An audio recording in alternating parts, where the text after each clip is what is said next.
And now, it's time for another Dice Tower review with Tom Vasel. Hey folks, I'm Tom Vasel, and today we're taking a look at the Quest Kids, which is kind of a dungeon crawl of sorts. I mean, an adventure game for children. It says 5+ on here. That caught my eye. There's not many of these games that go that low. 30-minute game where you're playing together with other players and you're all going through a dungeon, but you want to be the one who has the most points. But you're competing against each other, but also helping each other, but not in, you know what? Let me just show you.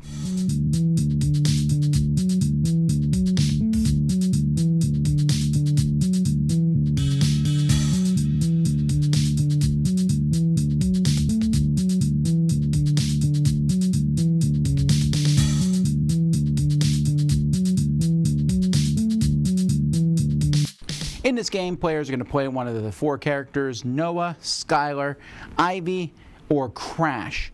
You'll take that character, put them here. You're going to set up the dungeon. All the red cards always go on the one side. The green and stone cards are mixed up on this side. On a player's turn, they simply are going to move to any spot they can get to. So they can go here. There's a door here, so they could have started here.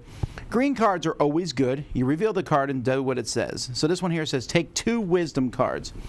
There are wisdom, magic, and power cards. Each player will start. Crash starts with 1 magic, but he also has 2 wisdom here. And the players are going to start with 3 hit points. They also start with a quest. Crash has a thing that says if at the end of the game he has 3 wisdom cards in his hand, he gets 2 points. So Crash is going to be trying to win the game, so he would move here, and then you keep going. You'll be turning over different cards that will give you things. This one, for example, gives me 3 magic and lets me draw from the treasure bag. So there's some treasures in here. You'll pull out a treasure and look and see what it says. This treasure, for example, is worth 1 point at the end of the game. But if I am one of the characters, in this case, if I'm Noah, it shows a little picture of Noah, then this one would be worth 3 points. I'm not Noah, so it's just worth 1. Sometimes you'll find one that gives you a gem. This one you need to discard these cards, yellow and red. If you have them, you'll discard the cards. You'll put this here, and you'll take the matching gem. This is the orange gem that you would keep in your bin. So I have 3 points at the end of the game, and this is here mostly for show. If you don't have the cards to get the gem, then that's the end of your turn. You'll have to come back and get it on a future turn. And some cards will let you pick. This lets you take 3 of any combo. But eventually you're going to find cards that have monsters. Here's the Goblin Girls. To defeat them, I need a purple, yellow, and a red. If I do, I'll beat them and I'll get 3 points. If I cannot beat them, then you lose one of your hit point cards. If you lose your last one, on your next turn you skip your turn, but then you get 1 back. Now, I look here, for example, I have 2 reds and a yellow.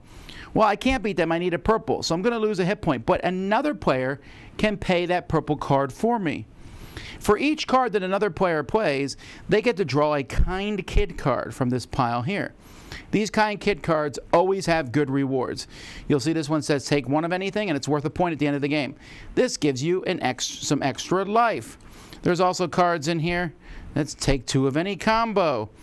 Take 2 treasure from the bag. This one's just worth 2 points. And so there's all kinds of things. Look at any unexplored dungeon tile, and it's worth a point. So players are going to be drawing these whenever they help for each card that they go to. The game ends when there's pretty much no cards left that are uncovered. They're turned up, players can't defeat them, the game will end, and then you simply add your points. For all the cards you've collected, both gems and monsters, for your hit points you have remaining, for all the Kind Kid cards you've gotten, and if you completed your quest. Whoever has the most points is the winner of the game. Now the game comes with these big miniatures. It also has standees, which we'll never use. We'll use the miniatures. These aren't great quality miniatures, but they're good enough, especially for kids. And they're really big. You see how big these miniatures are. The cards are fine. I don't think the artwork in this game is great. You know, I mean, the Goblin Girls there, I mean, it's fine. Let me find some other pieces here to show you. There's Gold Flamer Dragon. It's not bad artwork. And again, it kind of works for what it is. I found the rule book. Everything is very easy to understand. It all fits back into the box very nicely. I mean, these gems are amazing. They look really cool, so that's a lot of fun. I should also mention that the game also comes with a big scoring pad that also doubles as a coloring sheet that you'll be able to keep score of the games on. And then everything from, there's a little expansion that you can get for the game that has different cards to go through. It's like a quest, a legacy part to the game. And all that stuff fits in that box fine, but will also fit in the main box. Good components overall. Now, I played this game more than a few times with my son. We've played not only through the game itself, we played through the Trials of Tolk the Wise, which is a little campaign you can get to add into this, which essentially is the same game over and over with some minor changes to it each time. They'll add some different enemies and different things that happen in the game. This is probably my son's favorite game at the moment.